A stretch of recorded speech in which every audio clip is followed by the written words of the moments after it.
Welcome to the real history of the Troubles.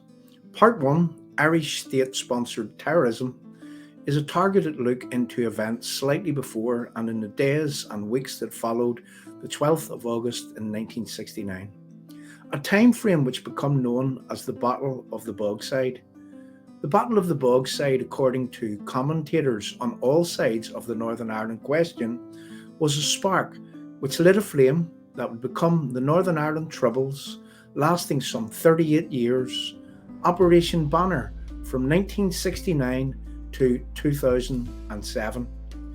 In this series of short documentaries, Part 1 exposes how elements from within the Irish state and cabinet they gave rise to what Irish G2 military intelligence would designate IRA, Extreme Republican Nuisance Squads, whose use alongside G2 military intelligence operatives was to covertly reignite the partition of Ireland question, with the sole intention of creating a British withdrawal from Northern Ireland, resulting in a so-called United Ireland.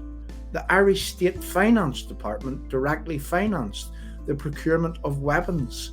They indirectly financed raiders, nuisance squads, and individuals that manned barricades who caused havoc, destabilising Northern Ireland in the process.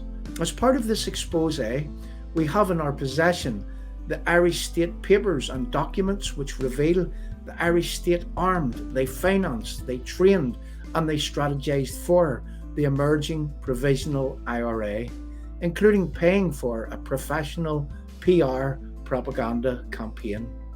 The launch of this documentary on the 12th of August in 2023, the anniversary of the start of the Troubles, is both intentional and very symbolic.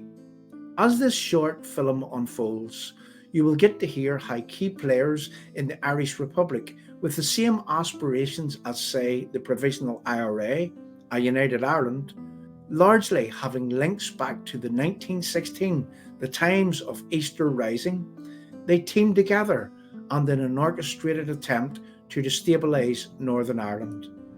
Personalities like Charles Haughey, the Minister for Finance, a man that would later go on to become the Taoiseach of the Republic of Ireland. Neil Blaney, Minister for Agriculture, a Donegal Republican to the core. James Gibbons, Minister for Defence. Patrick Hillery, Minister for External Affairs. External Affairs later rebranded to become the Irish Department for Foreign Affairs. They strategised to direct Irish G2 military intelligence to work with key players in Northern Ireland in the so-called defence of the North.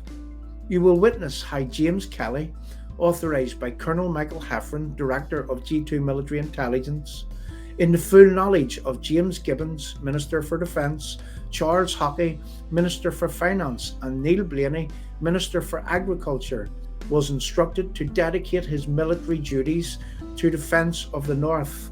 And for this end, he closely aligned with John Kelly, founder member of the Provisional IRA, who, in his brother Philip Kelly's own words, was the key mover and shaker in overall control of the so-called defence committees in Northern Ireland, coordinating the focus of such defence committees, and later John Kelly turned the defence committees into provisional IRA murder squads.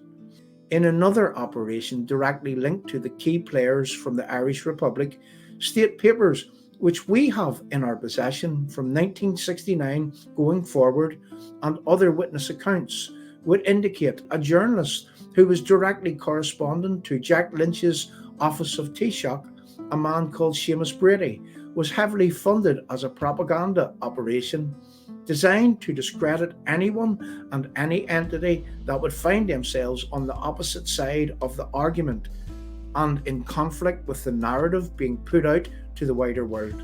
That the Bogside residents, their many invited attendees who were present on the day of the Battle of the Bogside, were in fact victims of a brutal attempt to overthrow the Bogside and everyone in it.